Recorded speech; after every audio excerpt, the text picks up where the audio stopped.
room na this attachment intino yemim na kentinsi room na Bawumia so ntinsi kwa synergy can dey ban and that things will be crown no to our so Bawumia to no to amaken meaning that sets up primaries will be can be loose. The last time I know didn't come say yeah expecting a lot of people me free other camps aba ma won say Jojo Rocky obeying for the former Western North region minister aba on board. A lot of people from the system back in Japan. Are you going to see more people joining the Japan campaign? And I say no. I break up 2 months and she will be banning Sasu because the way Ombesi to a likeness, and if the way Ombesi to a man massively, no, they are one. It means man is the leader. But we need primaries.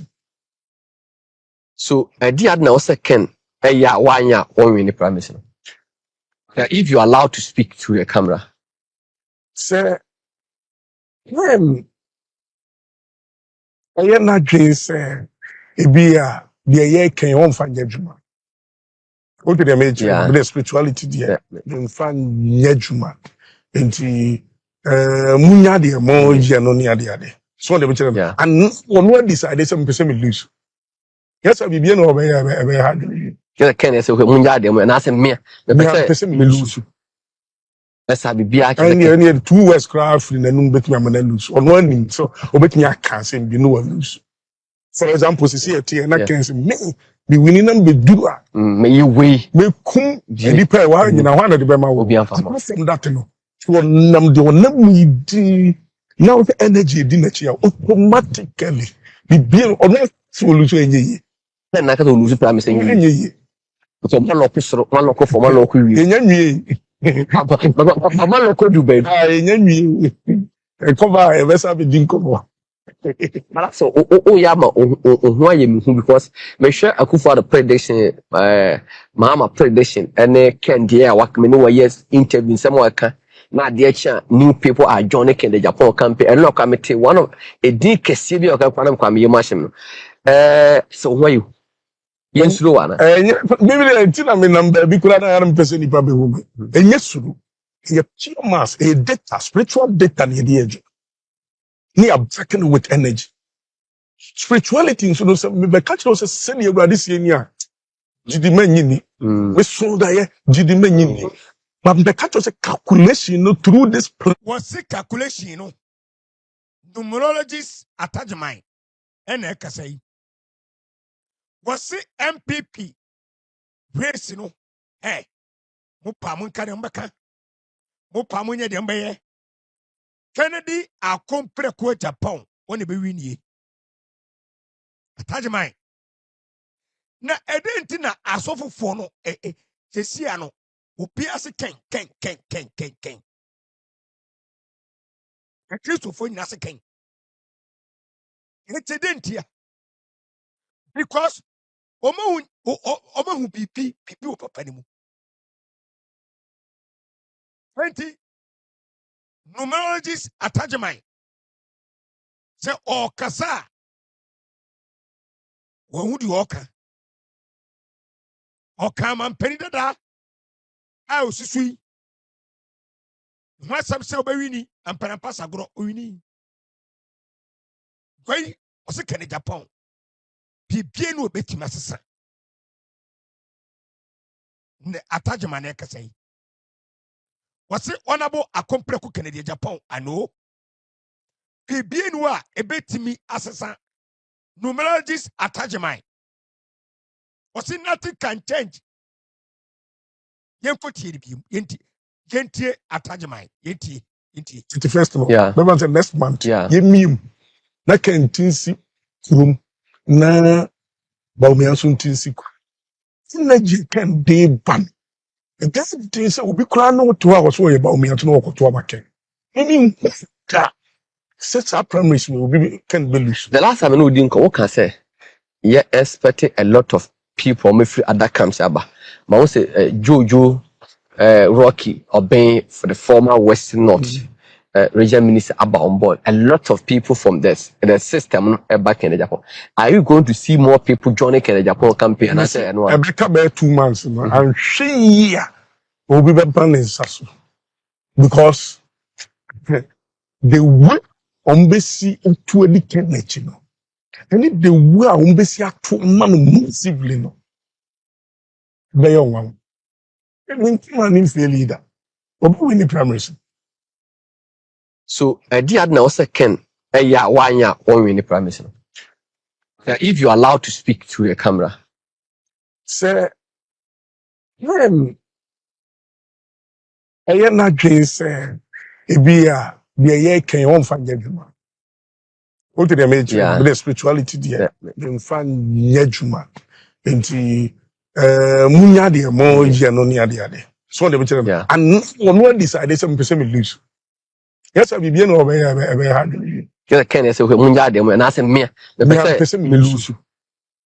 Let's have the beer. I need 2 West craft in the noon bet me lose. On one thing, so obet me I can't say be no lose. For example, see a tea and I can say, me, the winning them be doer. May you weigh. Me come, and the pair one, you know, one of the Bema will be from that, no. So, nam the one now the energy dinner automatically. The bill on one focus will lose any. Then I can lose promise. For my local, one local for my local. But my local do baby. I cover a vessel with Dinko. But so, yama, why you because make sure I could for the prediction, mama prediction, and they can dear work me no years interview somewhere. Now, dear chan, new people are joining the Japan campaign, and look, I'm one of a dick, a city of Quantum, you machine. So, why you? Yes, Luana. Maybe I tell me number because I am person in Baby. And yes, you mass a spiritual data near the edge. Near breaking with energy. Spirituality in so me catch us send you this year. Jidimenini. We saw that Jidimenini. But the catch us a calculation through this planet, a person and do say, I'm playing in almost a face a science. Okay, who be she from away? What's the name now? 99%. Sunny, What me full flight for bus and off a car was a bit especially time we can be doing be crazy. But clear Obama, what up would do us a bed landed this and part we don't know. It's numbers and numbers and failure. Senior home vibrity into quality and the 2 Maybe plain any issue. Listen to Enum Rogers attachment. Canada, Japan, and some and the spirituality in mood. And I seem to Sunyana Dumasi him. About so ever cut a 10 lady MP. Also another numerology. And I don't make a massive. Those who say also But spirituality also the on politics. On one cut on politics. Naturally, say, oh no, or when be meaning that the source will be free. The source will be free, no, a light, a because we have Sunya Dumasi was here decorating Bruno or any part. The source will be a pure light, but you was so said you the Bible. Now, so we from afar, who oh, you say elemental spirit, BBK 12 in the curriculum. no, they tupa. Yana Hodini was yeah, the end, they are not in. Yamla now can about say Mojumano. Yeah, no, connected to planet we be a Jupiter, and we say, and no, yeah, there's a planet. Yeah, calculation connected to the planet. Yeah, also, so you from Earth, and so you better. Yeah, planet be near a Juma. We have a planet be near a Juma. Just a near Manoa. Won't be young, and to me, stop on a planet. In other words, planet in the control spirituality. You know, this is about something for not here. One of the planet. Me bush no sabun be any. Now, say idea. Is it? I don't know. For negative energy. For negative energy. Ebi na planet 9 no more planet X no more etiti plane. Eti planet 1 no. Number 1 is sun no. Connected to 1. Moon connected to number 2. Okay. Mars connected to number 3. And Mercury connected to number 4. And Jupiter number 5. Now feel MPP Prime Minister, you say 31st, 31st of January 2026. 2026. Yeah. Not just a 6 months. Yeah. 31st year 4. Yeah. January year 1, now year 5. Yeah. 2026. Yeah. And also year 1. Okay. Now year 6. Yeah. Well, and your bad date na mo choose you, but when him say, number 6, so be favor Kempa because he was born in June. Maybe say MPP premise, no. Almost setting a number 31st of January 2026. 31st 3 + 1 year 4. Honorable Ken here in that day. Yeah. I guess a beer. Me and the campaign communications director. I guess a beer. But I'm speaking as a legal person, as a beer. I believe in good leadership. Here, Senka, Honorable Ken, I'm making that statement. And to an more ankoha. And Ankamami elusuya. Kafu say odo all my minimum for the party no. And Kafu say hey level by the beko. Ma menu krofa omudi na chi enipa 49% omo toma ma no. And Kafu say the next election ombenya odo bi any nsiye bi aka say omodo mo sako kromotie ekosi for the party ana. Oji say Sanka ye to oto ne nsa party tiem ka say momien kwa and Kafu say omo bekwa ana. Enu enti and a time, I'm just going back and give you few analysis of why a leader should be bold, courageous, and take decisions a bebo following. August 26, 2022, I think 2022-2023. Now your primaries. And now Northeast. Na guy be referring to Ganiwu. And a Hajia whom. Yet to about Omuko Adwemu. Yet Chigani would to them say Chinchina on sunny pink sheet. Gani will see men sign it. Had ya humi, you who run maneta moto so, a Gani free hotel, Echo Far, a Batamale. Okay? Alan Trematin. Ne agent, you're born assume and we all saw this video, but I'm just giving you who a great leader is. Yeah. You catch the honorable honorable Ken Asin that he was going to vote. And now catch almost says some more in idea year me mama showdown our 4th November now you better the actual primaries now you did the grassroots, the most important people, the grassroots and the more bank here yeah mama kwabe yeah be making the decision on Saturday. Good decision. Yeah, party that fan into a perfrano. Or TMO, I will give you a showdown pay. Then Ganiwu was released immediately. Had Yahum and Mani Hope. Yen ye didn't change that time. You say great. Ye penny kasa or kasa yano. He spoke against injustice. And my justice a buyer and my fair playing ground. As I say, a take shape. No one year Bunu East. 1 year Bunu East. No. The showdown message a call him crying for justice no. And ma Bunu is for now so Obia or we are Yibiano a study. This is a leader. What you say? Yes, and a kita for assem 2 or more. Or to be jide or Yabiaka said, no, let me go and save them. This is a leader. He spoke Ablikuma time. Shady person said, I saw Nanabi walking over there in a fashion manner. Shaban for a cohort 49%.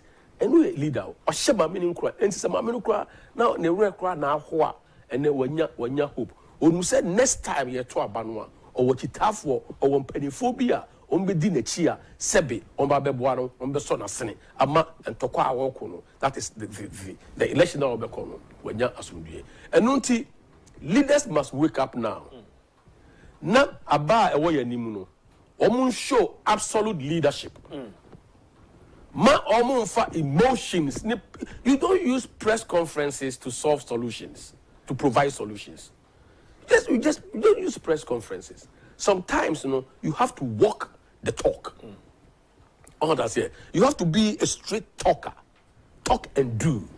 Say, how they say, akotia, right? Yeah, Asama butuye. Ye nuye efrimu. Suddenly, you sit in be free and say.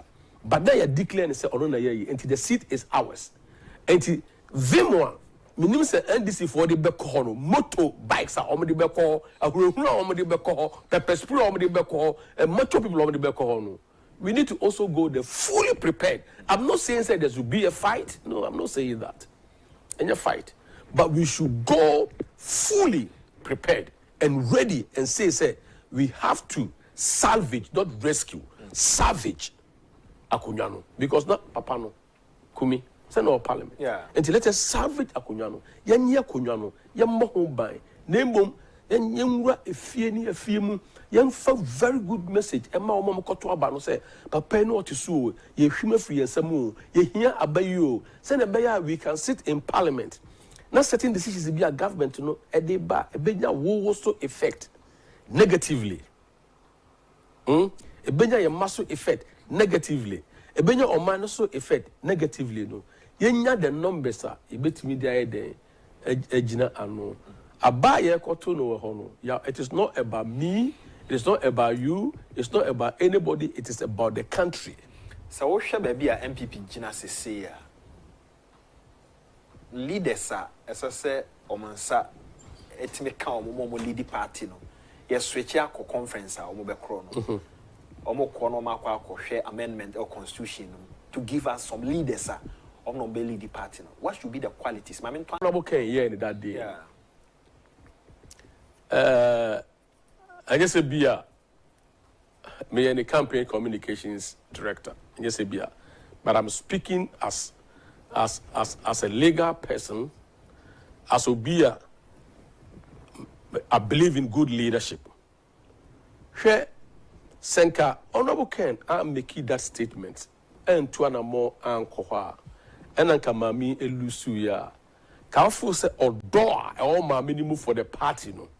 And Kafu say for level by the and TikTok bibia air trains GH.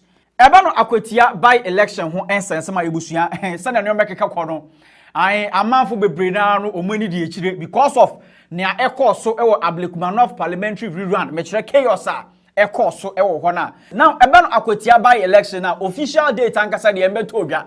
Na so no eye NDC any NPP. So omu nyina no omo prepare for eye that by election no. Na because of nea ekɔ so Ablekumanov no eye NPP National Youth Organizer Salam Mustafa wa granting interview na ochema our message Emma Inspector General of Police ene Ghana Police Service so mo anya bibia akwatia by election debe ade na omo NPP omo kwa omo de wekopie mo ho kitie no police for no police administration IGP COP Yohunu or a professional police officer. I've known Yohunu for a very long time. For they started activism. Me Titus Glover hopes na doyemo demonstrations Accra and so on and so forth. I've known Yohunu for a very long time. The police officers the video and pictures you better petition their man. Time attack Chris not much they were not in fact they did not react. So you mean said they were compromised then? It's not. He must find out why his men refused to offer a citizen help. And I'm sure you have seen some of the videos. You are professionals. You are. Because that was the least they ever expected. So, if they were going to kill Chris, they would have killed him in front of the police, and later on they come and say they are apologizing. That incident was. These are the things that make people arm themselves. No,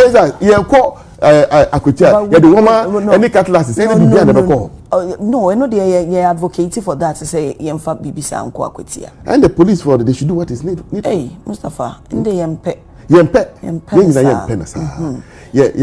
think so they can do better. And that includes giving confidence to Obia. Confidence is important. Okay. And the police must restore confidence in all of us that they have the situation under control. Okay. Now,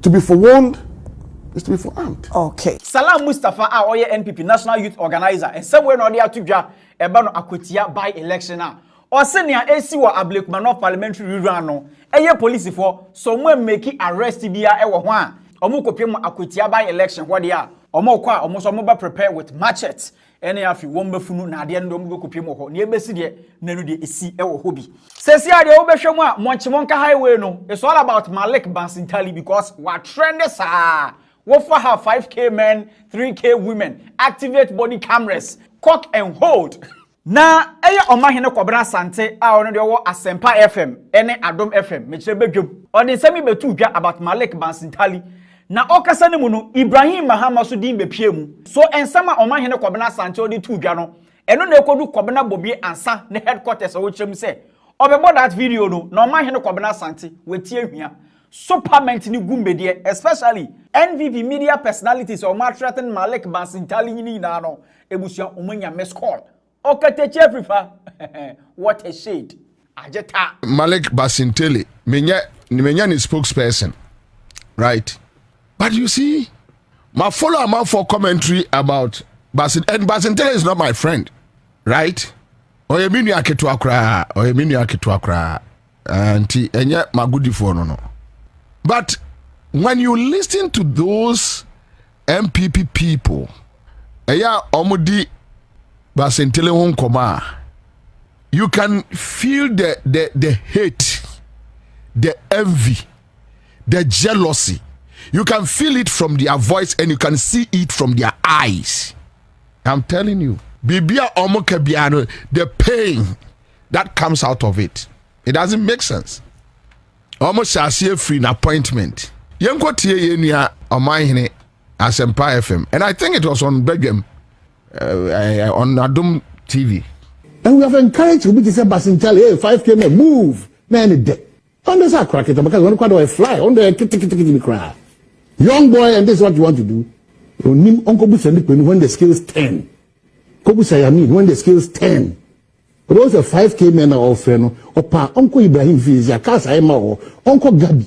One time powerful person in this country, Uncle Fee, there is no car park there. To 5k men, when it turns, about 0.01 men, if you be a man. Then you have all of them at your disposal. Oh my, Charlie, these boys, sometimes you feel like but sometimes you need to speak sense to them because Jimmy no ni pain, any hate, ni jealousy, it's too much. Sa na me was Asempa or a hot FM. O chen this one no akasa sa. O sa no tie. Wa kan kwasi asem sa. Di obi ye bia no enya. Now pick Bansintali. 5k men. Kwa me nya wo. Mo amugina wo no. Bansintali share 5k men project ase. Eya abai mu no sha ase. This boy started this project in opposition. In opposition, 5k men, activate 5k men, 3k men on the ground. Through Adewe from from Ase North. And was started Adewe. Yanu crowd be to Facebook and I'm for badges to ye. Beka October November muho and was says so use motorbikes, you know, at the rallies and all that. And this what's it Maleka kwatna moto suna ne ho ye wa hia.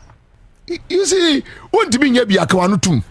You can't do it. And or yeah with style, with swag, want to be nyabia. No akwanu atum din me ade mean to be nyabi obi ya me nka ho asem because mean to me nye. It mean me have ho.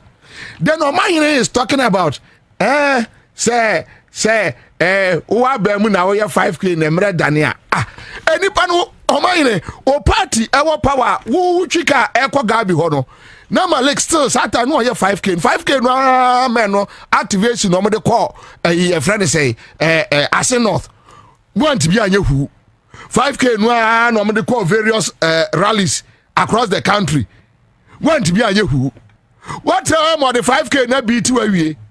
And even the 5k na beat you, we have now man what they say 5k no say emre dania be de ubeshini moto ana be shili fia na be de e dey na be meaning the entire all of a sudden as a omo microphone one name kwasi akeka ni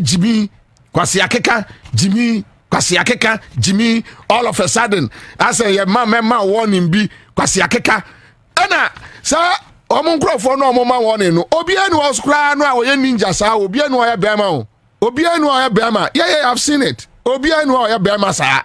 na tie your friend say Omahine compare Ibrahim to Gabi akwa jimi na wo Ibrahim hwa we Omahine uni dim free Ibrahim in opposition na still the free Ibrahim nsem Ibrahim Assembly nyina nkobra nyina na ye honorable Canada Japan the birthday ya obeka asem say Papa Duncan Williams mu nyina ne bom pae no Jesus honorable Ken kai Archbishop Duncan Williams Emribiano of Fremi Ekasa Chireme mo didi Duncan William no machia a mo na se so mo ya asofo a obi anim say odi kan kwa urobre edi tuo edidi nkrofo sika nyose sa sika ni twa asem ti awen ena abronye DC edi honorable Canada Japan ehu ahine ne ho yaw ne tan a otan no edi akeka nsem ati se nipa na o kan ho asem no se bia hunhu nipa kra Archbishop papai tie ne keto heavy African locations because nations like Israel, like Dubai and other places that were desert has turned deserts into a 21st century cities where people fly in from all over the world to find comfort, to do business, and to relax, and to celebrate life. Yeah. So it has nothing to do with location, as much as location matters. It has nothing to also do with the color of our skin, because, ladies and gentlemen, if you look at the 50s and the 60s, Ghana was ahead of China. The 50s and the 60s, study history. Ghana was ahead of China. Ghana was ahead of Singapore. We had independence 1957. Singapore had independence 1960. We were ahead of them. So these are some of the major stories you may have missed. So nurses' allowance from January to July fully paid. Moving into the next story, Kennedy Agyapong donates 4 million Ghana cedis to support the MPP National Delegates Conference. In another news, Bank of Ghana is saying that the dollar is not a legal tender. So if you are a businessman and a businesswoman, you can reject it when somebody uses it as a medium of payment. Lastly, today, 18th of July 2025, 37,000 applicants are writing teacher licensure exams. These are some of the major stories you may have missed. Monsa ekobubutuguye na okura kan se nanka mokura da no na mpese mo fa akabetimi di amamo ewiase ebaje di ebei na nsoso wa bam party financier enkomodie no wo kire de waboa party no ayo no ni nyina kwa wie se wo ma hwe nyame ani makobu danagu na wo de kodan court na mahunu yen krata bia enenam wie mu a chese judgment aba e wafa na eti sen pa sen e kosie oh kwame medical acha watie ponya na me de ani die so ama obi a wotie obi a na asemwe ehya asie no nyonte o de wante so won wate hire na obi a wo se de no o si kanfa ana me kwa me ba bonten se asem no asase no kwa na eni pa be se 4 ana asem no e de wo ko ebi wo Accra court ebi wo tema na ebi so de e de call friends adenta enti Bawumia ase no ana o de call adenta enti na adenta no sabi o sa se e o ko tunsem wo tin fa wo pe enye de ese wo ye bia se wo tumi bi dia wo twa gina tumi ne so na wo na wo dia ye dia se wo ye enti omu tumi a omu gina so se omu ye vice president no ntino ne yire ne betima ye de opebia no sabi se wo gya nyame a wo hye na se from enti wo da ai baba bia wo ye ne yire busuani but ne yire ne bia ne nsanim me ba cho ne sa ne ye ne mame di ne wo pa kan court judgment so no Asha Ahmed no way fan out okay Bato. Yentuaso, what can he? Yentuaso. Aha. And me so. Make a piano, the name was walking out, dear Bam, the make a piano, in the maker. By politicians, even 3 hope say. And then, your mouth 4 years, and just say, yes, oh dear. Yes, I'm out there comes another 4 years, 8 years, and then just say, yes, oh dear. That's the only to cry for more. Not a service, you also, that can be open first lady, I guess. Na say bikua na sabi wo fomo kwa na kwan obefa so ama obi ehun se sabi de o man hye wo ni wo butia ponsa mo kwan amutuma fa ama o man no asundua bam na kwan wo so na ebefa ma asundua bam na na say court ebua asemi yo o bua ye no o ka say court no kwa na ebua asem no ma o adanta no kwa me eda na o mo frɛ witness no. Yeah, almost pray. Yes, say you witness him now. Yeah, you witness. I think almost almost pray him no. O man Fred, then I'm from just Eddie Bois semono. Na kwame. O si ni pansa gu na chi. Say na say you Bois asemu ema wa papa. Enti o de court you know opa mesena ma na rudi. Na kwa bad, you know, and that's a round or man Ghana, a Timua, to me at the show, sir, never yes in Lancia was that. The Bashon better amount. The doctor knew you, who do we are, who from ya, Menya about try to move Bawku, the acquire, and Koyi. I mean, Sakura from until that. Mira, Sakabi. Now, what you ruling now, or see a in the Superior Court of Judicature, in the High Court of Justice, held at Tema, Mukodini or Tema, Greater Accra Region, Wednesday, 9th July.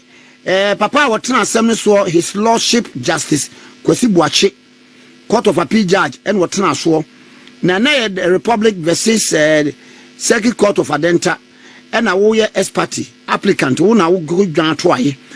Na wo chirechire mu de baya ebe kotu ni nyina na wo chire niema na uhia se court no eye se court second court wa denta no bra o ma judgment e di ma interested party no wo ye mfomso ha nti court no emontungu wo san kan se de na se nya biem ni se se sa nipa no a court no bu asem no ma wo mu no anya yin won tua special damages ye 60 million 500,000 Ghana cedis enfama wo na fei court no so no won twena so 5 million won fama wo eno ye general damages na court no chirechire mu ade ba ya de ba ye na wose wo de ba eba na wiye no a ena wo be kire se court no ebua asem no de amaw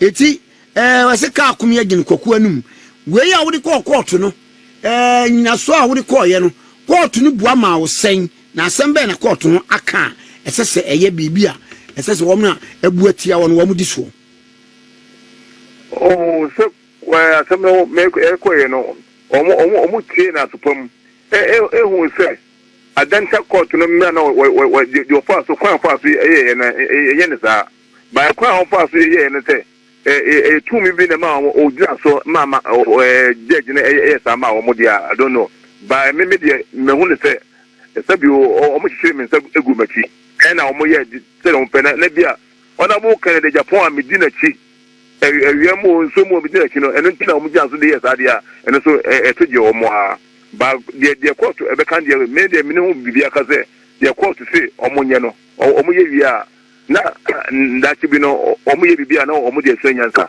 enti me the court be kan ene na me tie minim asemfufuri a me ka che court say obi a me ko emi dey say the court be kan no ene na me follow eti court no niam ahodo na wo kan sika na wo panim ne ade no court so wo muntua ma wo the court and so omuntia na the court kaya no na o mo de made eno wi ka be san no over said the court show about 50 million. Hey, any abuse. But you say any abuse, pa. Oh, Kwame, sir. I'm more scared. Yes, I know the. Kwame, yes, Obia was go, and then my main car as image law. So there was a kind court judgment at museum. I think Kwame better say Obokolo school now, Ocean law. He said, Unimudi, he said, the way already at a catchment. He said, Unimudi. You see, Obia was castle war. He said, Babu Kwame and one channel, Mobi 1, Mobi 2, Mobi 5. But the way Takana won over a livu, I'm on your deal, yes, and 1 year. If you say, Obia or Tama or the 3 years, but a car won Quanqua over so, Obayama, no family and Agino. That watch one channel, the Kakabio Biano, was that the way you can manage, make yourself happy. That's it. I see. And you were there a seba kwama pa na engrofono da be no omris kan be ba ka kwa medu you. Oh, Kwame me ma also ma me na me dey me pass so to MPP paying for before e wo fidie so me and e say em na bi me ka chere say me ko sha same oku e wo manya no otunyu ya na o Germany o wuye George bia na otunyum no e say George Daku ayi afi hona minister me go share no ka je me say mini case na say ni ntino Samino ana we judge no so ni case. Yes, me ka na Kwame enti asema ba esen campaign for extracy mo say e because because na mafum kwa no a monwene say e bia me party ba bia mabo party da na se bokura e ba bonti a sabi enye fe enti no ka e bia ye be kan fi nye hu de e fi no omo empanyin fo pi ya no mo di Bawumia chi na se masam nye de ene de muti de court e ka che sampanyin fo no na se sampanyin fo we e di Bawumia chi a de na muti ni Bawumia aya mana yi e fi se emme bia kwaku anan e kasa ti Bawumia kene de Agyapong se no kwaku anan fi me ka pe ti munum o yiri e ko si nchen Kwame me ka be si atem so if you say abonye ahyasie mini abonye ahyasie ya de bi wo MPP mu na de na wo hyasie o ye no se bi empayfo papa bi wo say Bawumia achia enka o mastafo ya abonye no they say abonye didi obi ata de diru sabio akisofo so asafo mpanyfo so enti senka enye friend say Bawumia tim say omuda enka o stop abonye say abonye ni sadi kwa de free team nim say de Canada Japan maybe oyi kokona free ni team no ama ehu a good leader ba say kemen say bo so nyina e kan so o mo yempanyfo na say o mo tai ye nua Bawumia chi na say abonye edidim asafofo mpanyfo ya sabi o mai wo mu no Christians ne e be 70% ya na say e ko say no say e ye o mo fa e be nyamefe but anya wo fa so enye Nyankopon so fe if you say abonye sabi onye ka sensin obia by team no ya odi akire no ana na wo mutime emba bonten kan say abonye ba de ne say na wo ye dia in the free team no bi say ye wo empayfo bia minim say no omkofa nkura ebeye ebedi MPP anim nti empayfo no say omaka omano atum obi to say say empayfo pi azikosemo Richard Ananemo your friend say empayfo mo dambochomo omunyina wo hifa say ya and I'm saying kwana omoni sadia omonim dia so moye ya omoye and empayfo no ejai party na mankura no and momdi party na kwasi asim boom ya I party na and then ni sinyina na to go bontin no if you say empayfo no aka omono tum ema nkura no na ede omo nkura asem MPP na MPP those sites ni the president ejeni mbwati mo ani say na tie enka bibi ne campaign for afre atra de ateme sam bosu mu ti ho ma ne mo we koso mu ya paifo en paifo be na one people mu say mu president John Mama Abonye the president mama tam continuous o di asam kwatam na je na people mu you say ah president mama Abonye so fia en ka wo be so na osoro sana osofu na udina chama wo fia ka wo be so na osoro na se adi we kwaso e wo ma wo mu na se sabi wo Bawumia camp so wo paifo ho a na se omuntimi enyi abro ye se abro ye se na wo ya please free camp na sabi ne camp ndi nyese na se wo ya de o man sha unsa na se o man se na obeya ne dia e tuje Ghana kwa se we ya de Ghana sha nsa obetuma agani me masem kwa e ba ye me ni ko sha London e ko sha London no o ka se George e be fia e be kasa ya ba me friend twice o wanfa and na kwa me friend sem asem we ba kwa no me pese be kwa bontin me friend senka o say ansala ba bontia me friend wanfa why now can I say me Bawumia na me kana sem and no friend wanfa no me friend wanfa o pa mo check ni phone so and senka o fire and kana na pa and ka o ye de me no nkasa so when that a show say can the Japan camp no sub you yin ye na se paifo e tra wo ma asedi efo ansa na omo ya atade a ejo mara e de se omutimi enka se enko na omo Bawumia side na de omo ye no se omo ye nipa wo nipa be nipa ba ye eko no se be airtime o mangana se every bani mo se president Muhammad de woya wo kan NGC bomu ya ofre ne paifo nyina ya ne paifo no ene hwede and this area kono obanyini na can this nigga and people see ah ubo hu do experience as see ah we share party ni enu ah ubo hu experience of one na two years of ada na ya ti o mamu na mo de MPP akosia nkura wonsa na o mo de three party from say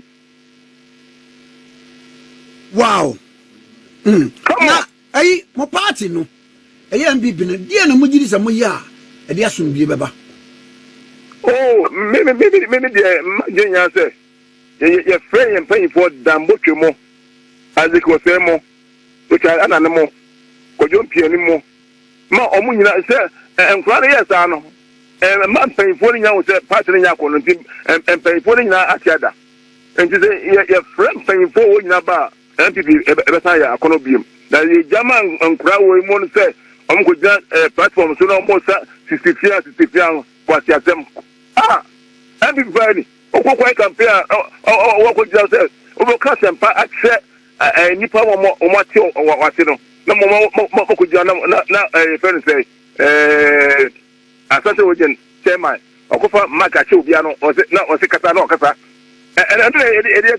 edi campaign yes asempa na wo akache nipa no say sabi o ma no e be say ye be hwe mo so na kwa wo na e be fa hwe mo so no ye de sisifia na hwe o ma so asano ye hwe o ma so and wo ye dancing competition there is time for everything so wo ye dancing competition there no ye and na Ghana for acho mo say sabi o mo ti fa Ghana media go ye sisifia entre ye ni mi asante no ye be show mo power I see. Now, Emiwa, I compare with Japan. She say campaign no at saying.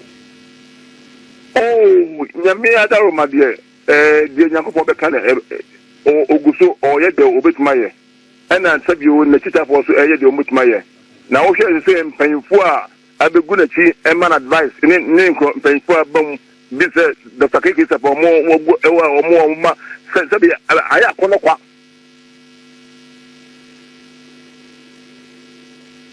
aya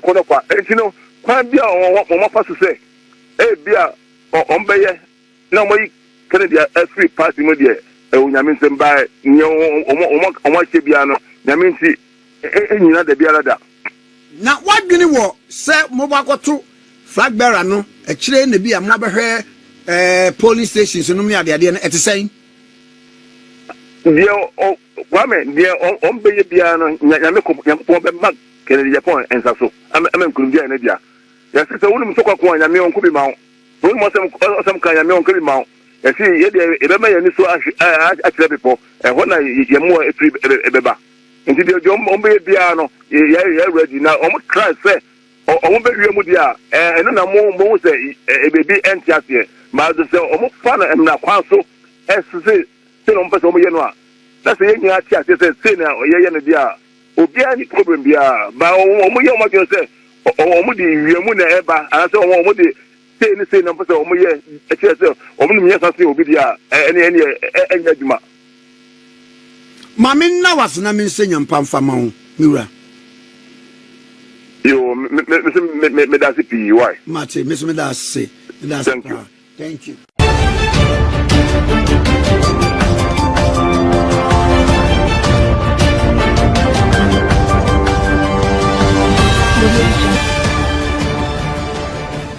Mira George oti bonsu memo akwaba iya ni o ba cho te se yo boko na oso Ebenezer dodi abeduni maba wo nchen anopa yi a emre bia ene odi nkomo na ye wo dan a nipa bi di tumi hye wo mo nsa ekobubutuguye na wo kra kan se nanka mo kra dan na mo pese mo fa akabetimi di amamo ewiase e baje di e bai nanso so wa bam wo ye party financier nyanentie no one picking intelligence about a phobia aboniefo bi abo amambofo wo mo better party no so on person mo say party no wo mabo say be ya on be implicated honorable Kennedy or any Agyapong because some of them are afraid of the contest ahead of us mbacho boy many ameda say ma menchi ahwefo ene atiefo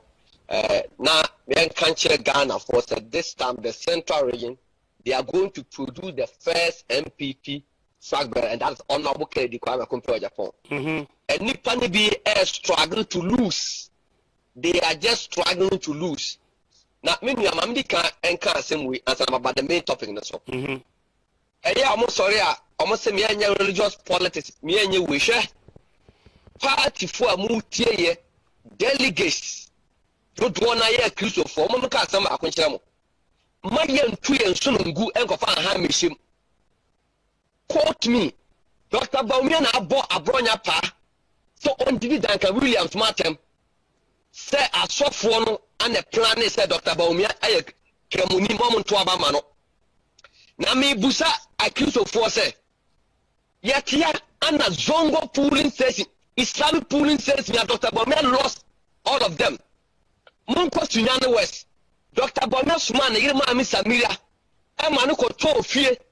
And they see every single that very pooling station, Lucy.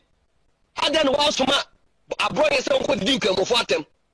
Now, man, the crowd is the accused of Atem. Now, in any case, some believe said, a Kufour and a man, Dr. Bawumia Lucia, to move the accused of Atem. Mundi Bawumia, who are 2 Kufour no. Won't mean starting regional politics. Namonko Bobby Pa, and Manaya Sadna. Me remember another topic in the show. Yeah. Nyame Boa on the 19th MPP Airport National Delegates Conference. Party penny for Iron Shaya said. Ma obi candidate be after there ma pamfa obi poster ma obi for be fly and fama. Na inter ma picking say Oma ko print honorable Kennedy Kwame Agyapong the brand new t-shirt. Oma printing posters. And Oma printed flyers. And Oma command Kufour be shikase. Oma share and family ho. And made to trust and Agyapong a chitafo. And Tigana for Agyapong and Sansi will be said. 120 t-shirt. 1 for Domumraho. And to what no be Agyapong t-shirt by Bronze Jisha. O Shabana so be Yamani or what a mark in Agyapong camp. For honorable Ken or the MPP. Or fund the MPP from 1992 Besine, and yet then over go MPP.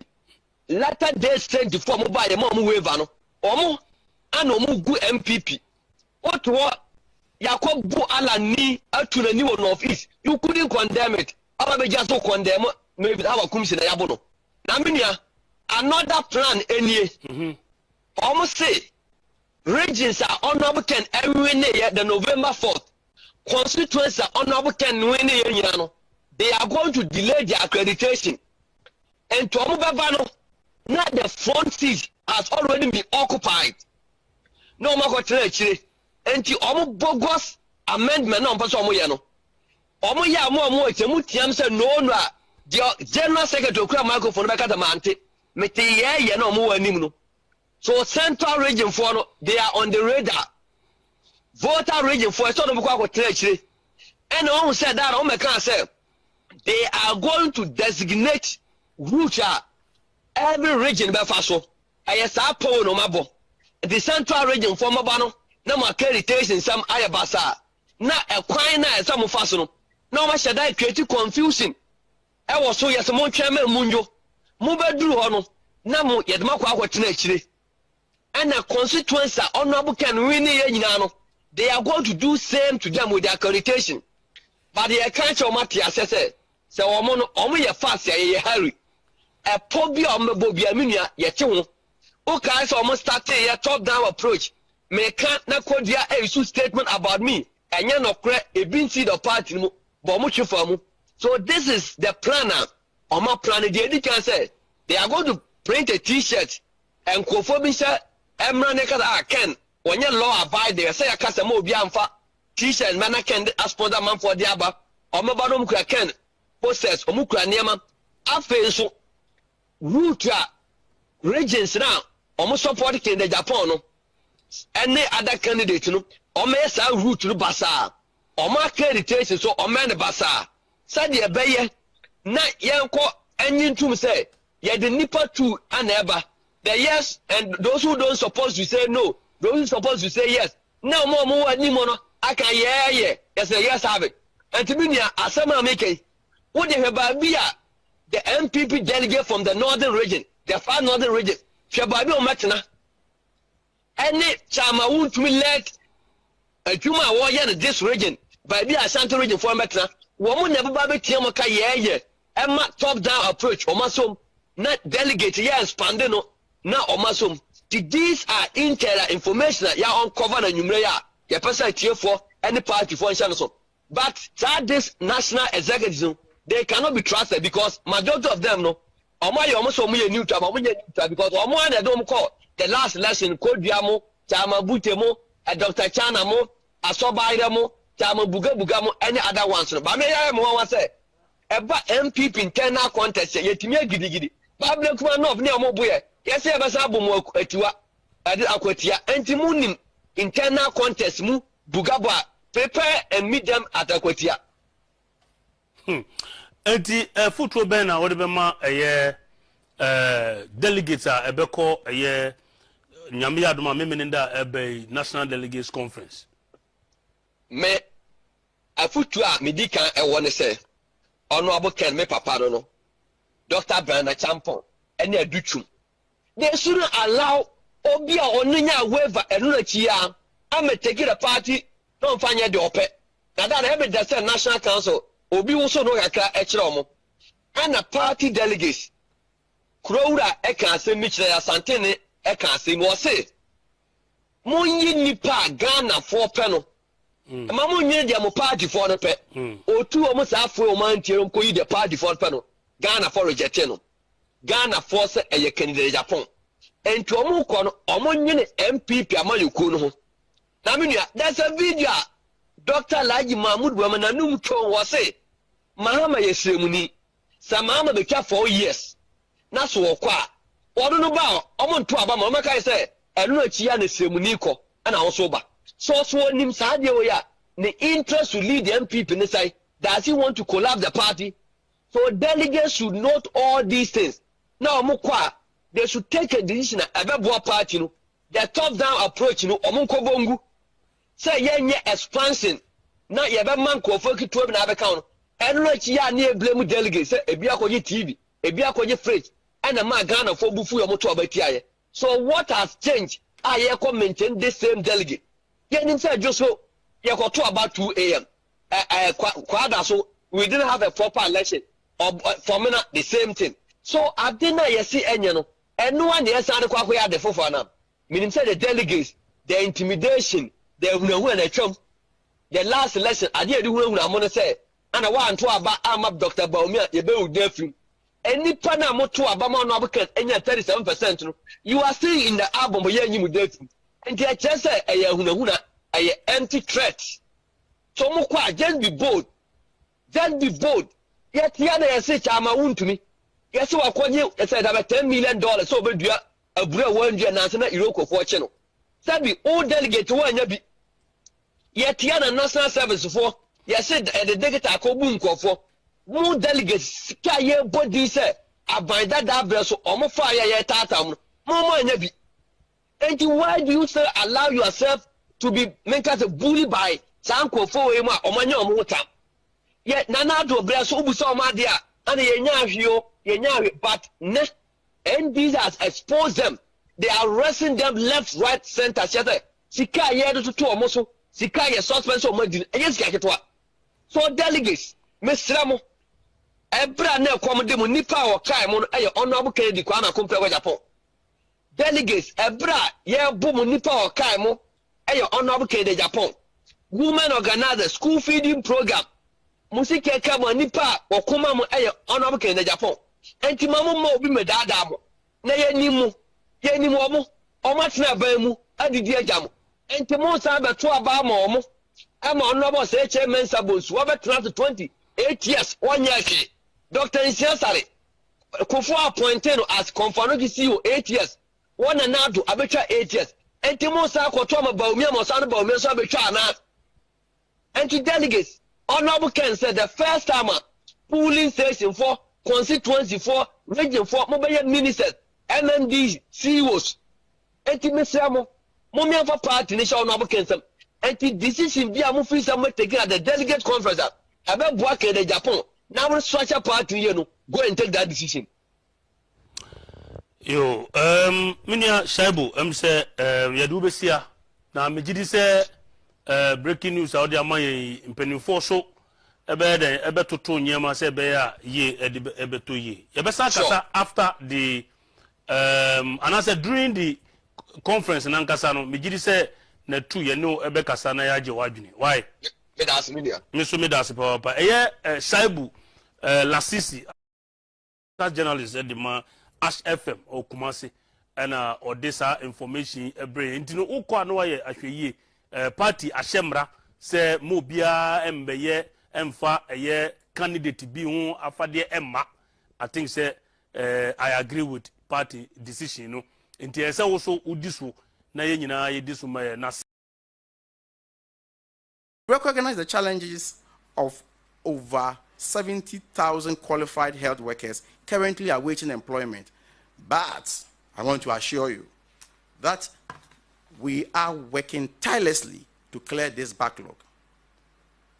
In the past 6 months alone, we have successfully finalized the employment process of over 10,000 nurses and midwives, with many more to come. Ladies and gentlemen, I am proud to share that we have taken decisive steps to clear the salary arrears for 321 pharmacist house officers who completed training in 2024, with payment now being processed. While 1,621 qualified pharmacists await permanent employment, we are prioritizing their recruitment as part of strengthening our health workforce. This is just one example of our broader commitment to clearing the backlog across all health worker cadres, ensuring every qualified professional has the chance to serve and strengthen Ghana's health system. To complement government recruitment, we are exploring managed migration and private sector options. Regarding managed migration opportunities, over 13 countries have now expressed interest in recruiting Ghanaian health workers. We are formulating policies to ensure these benefits are fairly distributed to both our health system and our professionals. Furthermore, We are also investing heavily in their professional development and welfare to ensure a motivated and skilled workforce. In this regard, the government has implemented conditions of service agreement with our health unions.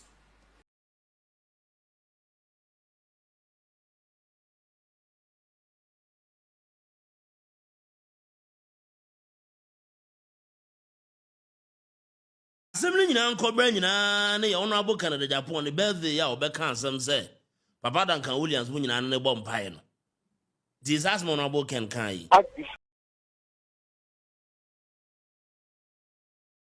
Stop Duncan Williams. Emribiano or Fremi Ekasa Children. Mo didi Duncan Williams no machia. Awo mo na sia so mo ya sofo a obia nim say odi kan kwa urobre edi tuo edi nkrofo sika nyose sa sika ni twa Asɛm ti awen. Ɛna abronye DC. Edi honorable Canada Japan ɛho ahine ne ho yaw ne tan a ɔtan no. Edi akeka nsɛm ati sɛ nipa na ɔka ne ho asɛm no. Se bia hunhu nipa kra. Archbishop Papa tie no keto heavy. African locations. Because nations like Israel, like Dubai and other places that were desert has turned deserts into a 21st century cities where people fly in from all over the world to find comfort, to do business, and to relax, and to celebrate life. Yeah. So it has nothing to do with location, as much as location matters. It has nothing to also do with the color of our skin, because, ladies and gentlemen, if you look at the 50s and the 60s, Ghana was ahead of China. 72 hours. Asundia, manani biya baba kahondia. Esese bompaye dasi. What is wrong with you? Tell someone, say, you, who are you? You are just a beginner. How long have you lived? And then you may abosomon ketwa aquatic spirit nyina ye freye e de ma me 72 hours no awurade wa mama di nkunim. Let their defenses depart from them. Let what is meant to be an advantage unto them become a disadvantage. Let their honors turn into dishonor, and let their favors turn into disfavor. Yea, let their access turn into scandal. Nia wadomeno se ne yamba bi ewo problem ne yamba bi adwene mu aka no ne yamba bi ewo yade nkoronko a awurade tie me mpae bo na gye no.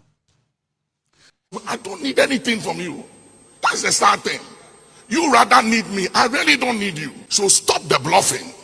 Dia wadome kwame bafo se ne boni binti ana ama ne boni no ne babi enya ho akatua awurade nhwe ne papa ne papa boni. I'm entitled to my belief.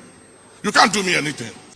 And now you me dia ne say ohiani ba kwame bafo tie me mpaibo no bi bonia enam so ma ne ba ekwa ahotire mu abrantie ni monyamfo ekwa atete mu tie me mpaibo enanumre na gye ne nkwa tie me mpaibo enanumre na gye ne nkwa tie me mpaibo anumre na sane yade. Who do you think you are? How many battles have you fought? How many incurable diseases have you conquered? 72 hours. Why are you spreading lies? Masanta kunda salan within 72 hours. Dula isala aman sulun divalan kihan sulahana wahasalin bikatum. Interpreted. Aquatic nyinano ehye wase no muduru wase a etese apraketwa ahu aprakese na eseketwa no obobo. Of this your bad attitude. Just because you've made some 10 million, 20 million, 40 million, 50, what is all that for? Duncan Williams and Nanado and the planning cathedral. No. You, have you conquered cancer before? That you are bluffing people who are survivors in life? Adia would ye and people you think say I will forgive you. I'm not afraid of you and your party. If I believe that, I will come out and I'll say it. Who won't throw me my brain? I made me throw. I'm just going to try and stop because the way I'm charged today, if I don't stop, it won't be good for somebody. Some information that Duncan William the command and this if we say woman can wo media station, the TV station and everywhere. Woman need trust a banner spending $58 million no mun this can. And nay Believing lies. Let their defenses depart. Let them be disinherited by another, and let another take their office. Let them err at unawares. Let them err at unawares. Musala Kazila. Musala Kazila. Say, who pia MPP, Sana Gim Papa Nietri, who Prane Cathedral Yam Famra. It's a matter of time. Malata kusalawata. Lahandu kasaland. Melutu kuhansa. Fahansatun kalindu basalaya. Let the wombs of tomorrow disadvantage you. Ready? Said the Okayano. Osia Mompire Maya Tamfo. Na me nanumrei. Wakwa me bafwa bronye. Nia wadume no. Me bompire din shira edemano. Who do you think you are? MPP before the throw me throw. Daku salaka salamatayas. Awahasalun kilahu sulamahatayas. What do you try to Ghana for? Say $58 million. Am I Ghana for GDA? You think somebody needs something from you? You are a joke. You are a joke. No position is permanent. There's no position that is permanent. Duncan Williams, Papa. Not yet. CPP propaganda secretary, our Santa Reading. And Duncan Williams here and this need. You know why I like this president and the wife Lordina? We've been relating for years before she became first lady. For years. And they are relational people. So stop this, your bad. Duncan Williams can be. And a cathedral start here. Duncan William can no be bana basu. Masalan, Kusan, Feli, Atunda, Kansulan. Let the table that favors them become a snare unto them. Mo plani ye say, Obiana or one national cathedral who biano. Because mo di trot Ghana for. The reason why I believe he will do well is because he's not a new president. He's been president before. He will do better this time around. Because he's been here before. Instead of you, and your NDC some na your debt, any MPP and him now won't pay. Because you don't like MPP. Duncan Williams, you dislike MPP. I will be an him. So why are you setting me up? From PNDC days in Yana, Ebesi say yeti MPP in Yana, what Duncan Williams, Upe party I would dislike here, MPP. But you always pretend when MPP is in government. Interpret it. Then you will know the difference. You know the difference. That's all I'll say. Duncan Williams, and the false information, Ekoma, and this is what say, Abino are spending $58 million. And there are people who, for whatever they don't even think, they hear, that Duncan Williams, he's praying, Duncan Williams propaganda on the command NDC. Say $58 million no almost spend here. No more year press conference. Attack Apostle Nina. 1 year press conference. Attack Reverend Kusibuati. It means nothing. You can lose it in a day. I've seen people with millions and they attack with a bad disease called cancer. And immediately they hear the report, they start diminishing and they begin to die and their money can't help them. It's a matter of time. And the press conference here also and the Kusasi for more Bawku 6 constituencies where NDC executives or who say President John Dramani Mahama in NDC ebedada omo edit mo de time edit ma MPP e mo de time edit ma mamprisifo wo mo ma kosasifo hu say MPP na mpe o masem wo mo ma kosasifo hu say MPP na ma ho nwo we wo mo na e kan say bossa mo share wo mo say mo ba mubama sundwe aba no ene womo NDC executives from the 6 constituencies wo Bawku ne mpatam no womo se womo da womo na ene de kra de womo ni ahotom na MPP wo so no kra no a mo se na MPP na ekum womo no sa na MPP ye wey enye odra na ayi womo number bi o NDC constituency executives from the 6 constituencies in the Kusau area. Wo Bawku ne mpatam. Enyo obi na kwase omo na tenase hu se wan kasa otima. MPP penso amose Bawumia enim hu bi ana Bawku nyo ana Bawumia na shachire ene ne keka mo ye propaganda tia Bawumia no. Bawumia ye onyame nipa.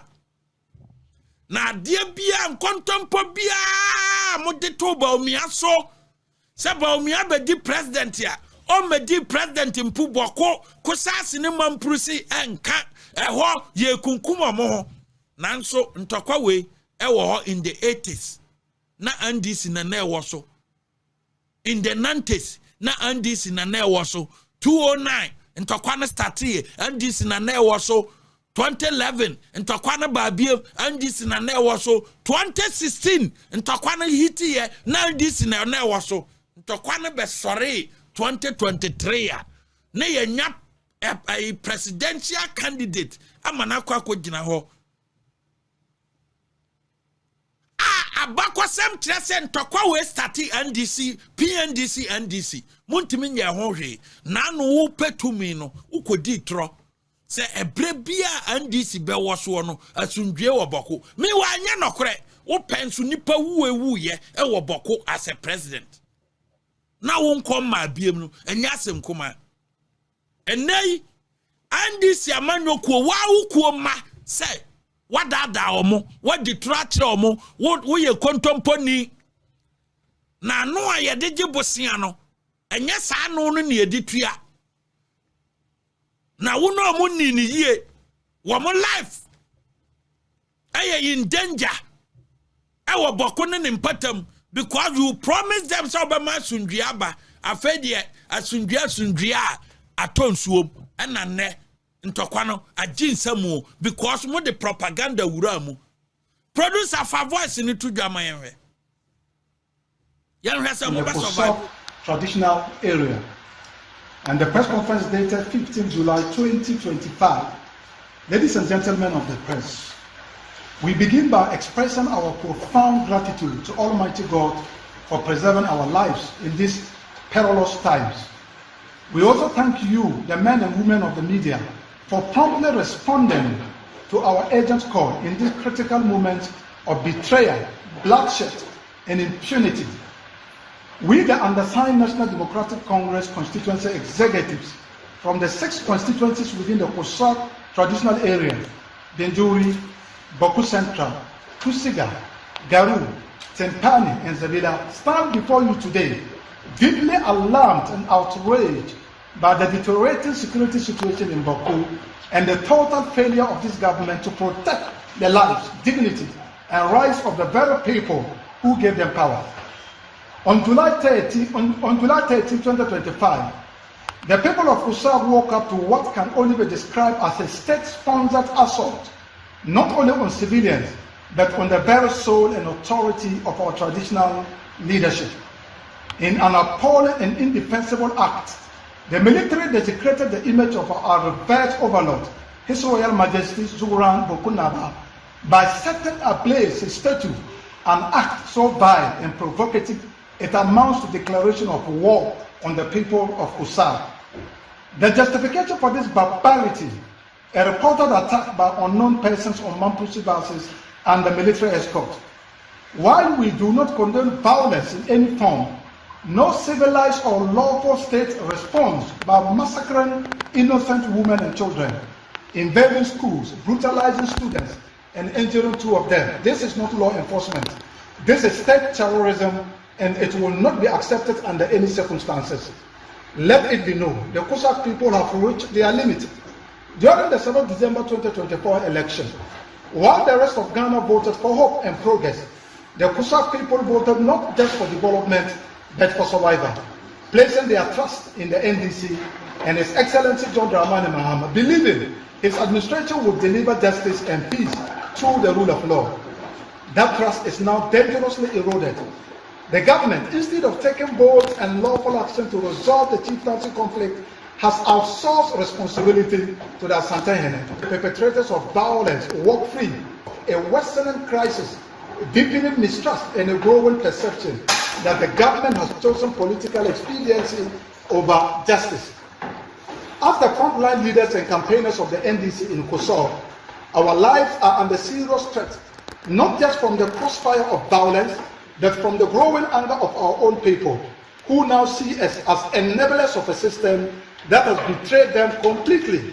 We refuse to continue risking our lives and integrity in the name of a government that appears to have no respect for our people, our leaders, or the promises we made on its behalf.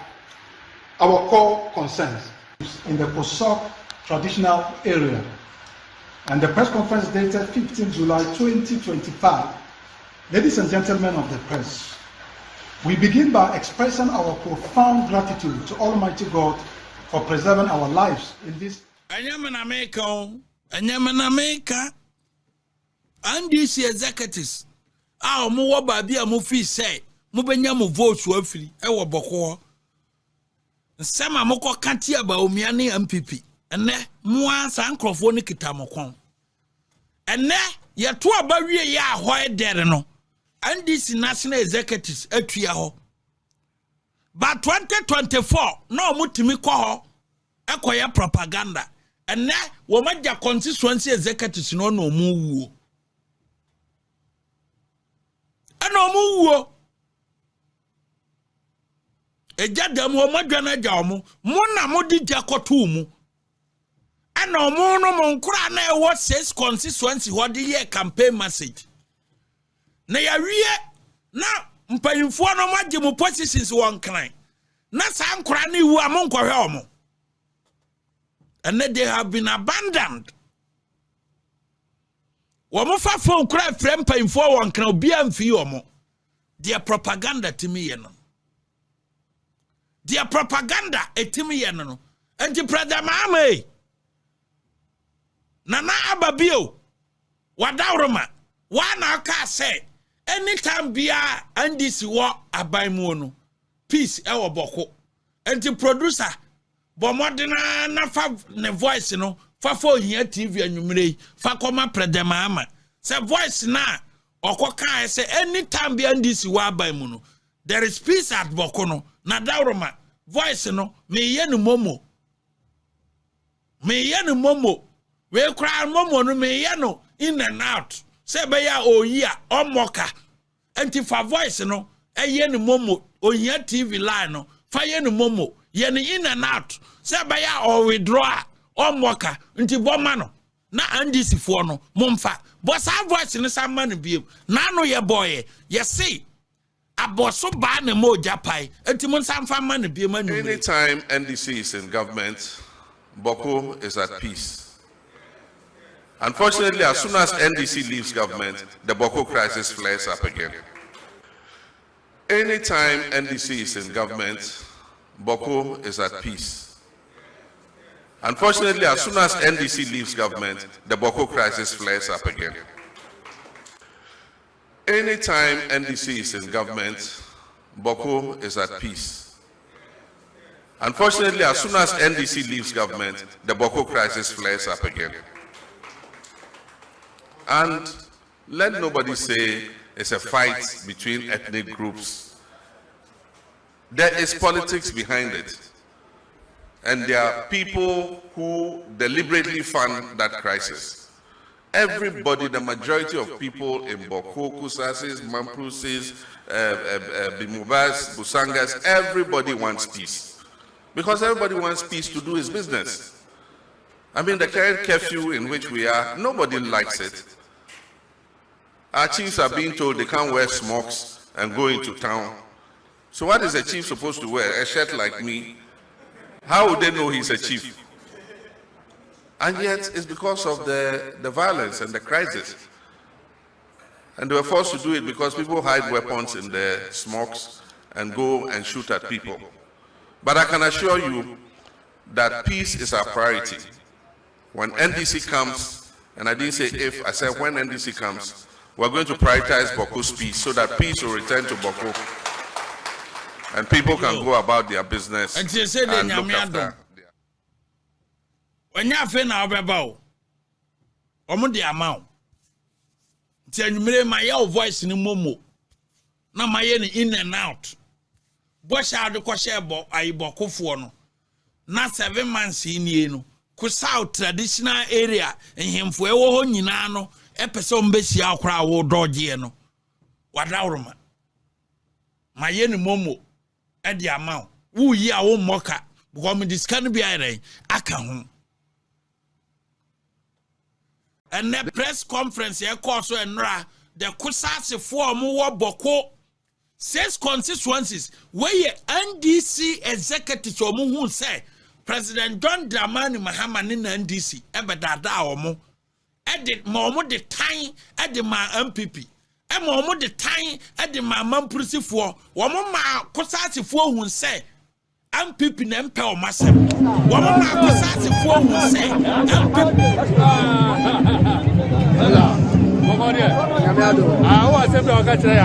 David Bizana mi bisa so far one ba se mo be boba ko se oh bibia ko smooth wo be bia ni ho sarki ya kina ka sai wo be bia ni ho obia ni wo be ma be bibia ho ha e se papa no oba ye no ama ye su ye hu se ye to abama no ye nu ho okay me boana ye to abama ye nu ho se Oba ye no ne de ntia kwa ye ni agi kwa ye sa di ne ti se ye beta bo ha ho ba obi anu me ma de se aba no no nyame le yi ni ma ye ala be bo aha enti ye bo obi bi ani wa aba ba se okay ma de tia na me ne ayi mecho ma bi kasa mecho ma me money di o se MVP mecho si no bebre na de tia o mu su se o pesa o mbeka NDC mecho fo no mo that dem watch me na look at them and bebre say uti say no NDC alamba no MPP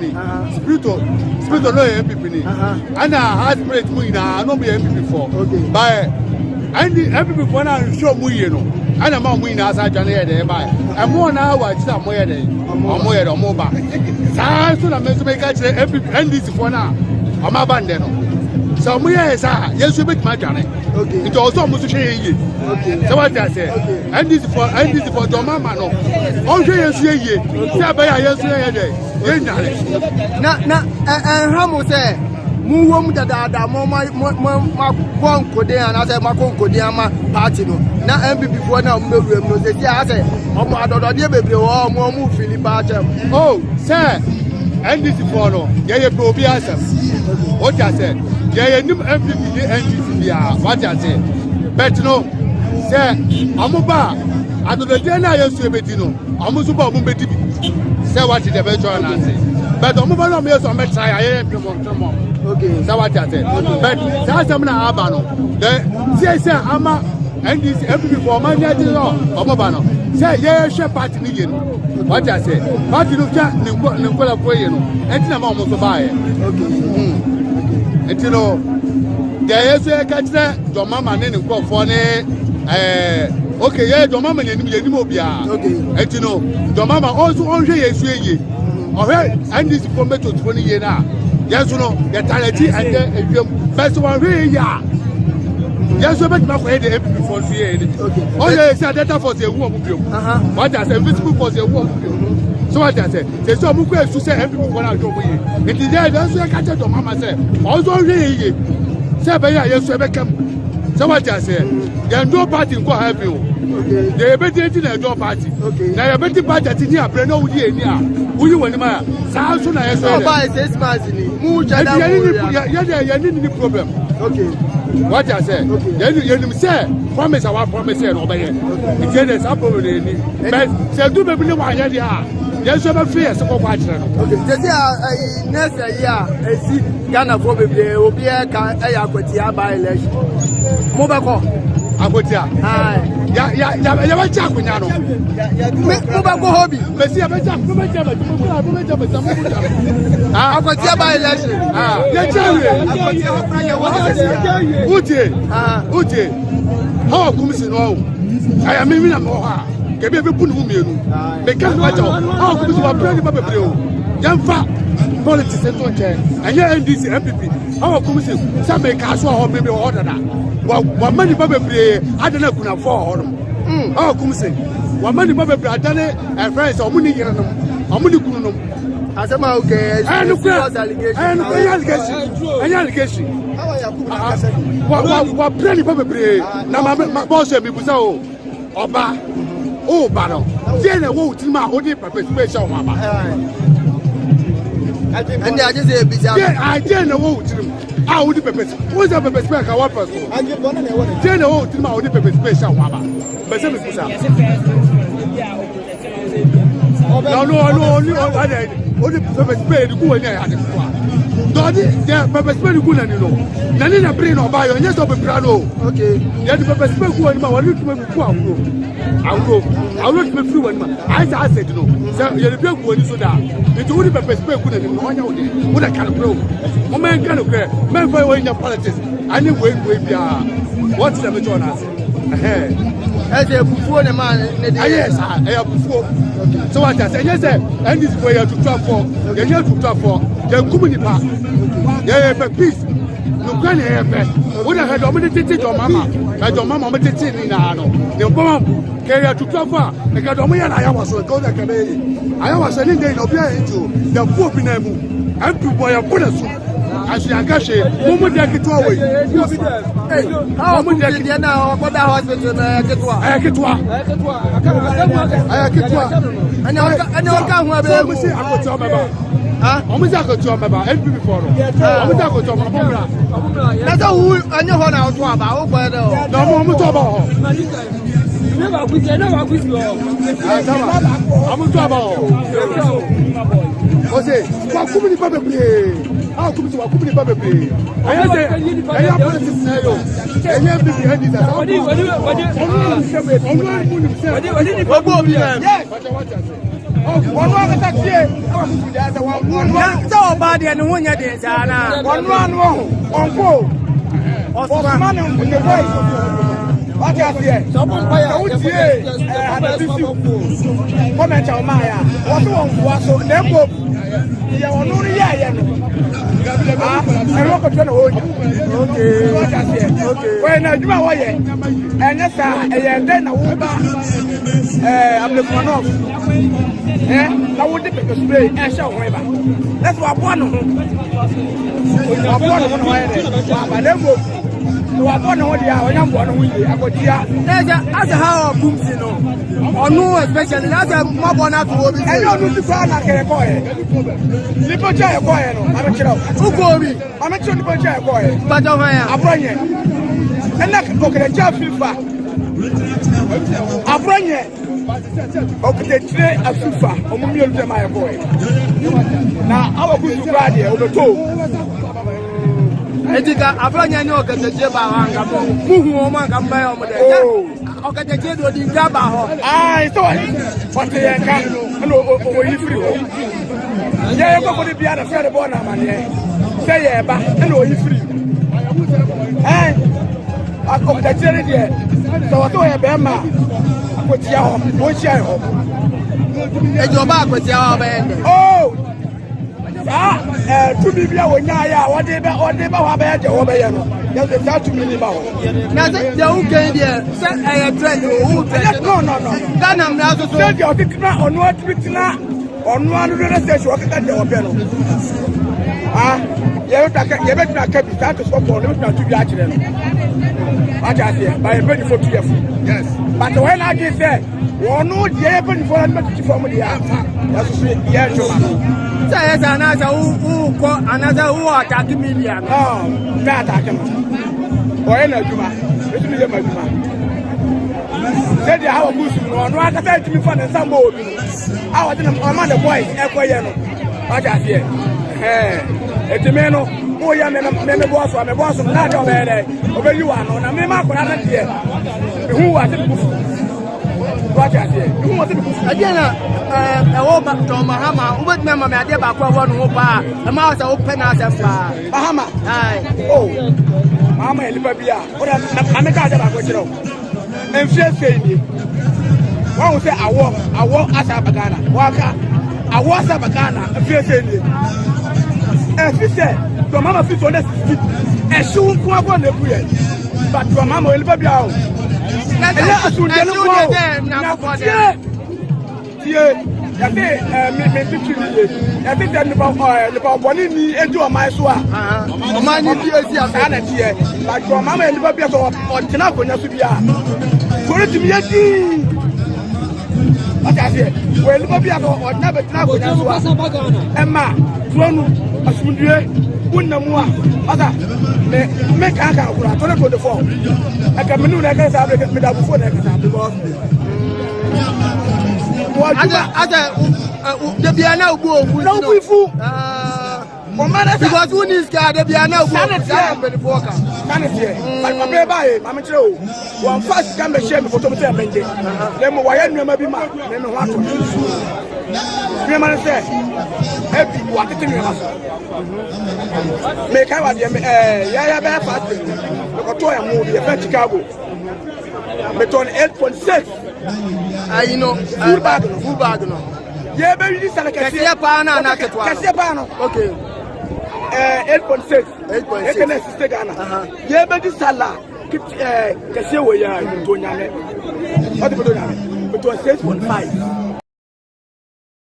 amma kwa ban famla ke black media abusia yes street light and one ka Agyapong no under the government of MPP amemu mu no openina ye friend second do na compare ko Agyapong etimitam 100 million US choppable dollars ya say 100,000 US choppable dollars ya wadi sika no eno ana captain Kojo Smart the darling boy we jira nsam so bia abusia waka na eno ana me ne wo kasa idie allegedly nsema ebobo bane say captain Kojo Smart ne ho aka adwam a wakodi nsenseme wa police fo kache abusia nsam ne afoforo we sei ene ne yabobo ano a ye de bere wa me pese wo ka me ho na mpanifo se ka kum ye gene kwakwa nu munti yenkwai ne yenkonko tie nsem ne munchiremu no emasisi abuja be bia wo hwe me bia wo haw ne amane kodan ne bia da eda wo so bia ne ma our warehouse star street light ni bi ano yi be donate ma race course for eno bi ano be donate ma ponte for na captain Smarty we can Japan so ni and now say no akwaje we pay masters ya this time you want to disok in Japan but let me be honest with you second Japan say the sona e mane ya nkanya wo obi ati fight anas man anas who are back story like okay, so let's to be fair to everyone, let me speak up on the whole story. So let me start with the business aspect.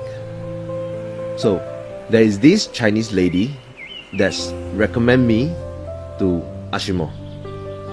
Ashimo is finding a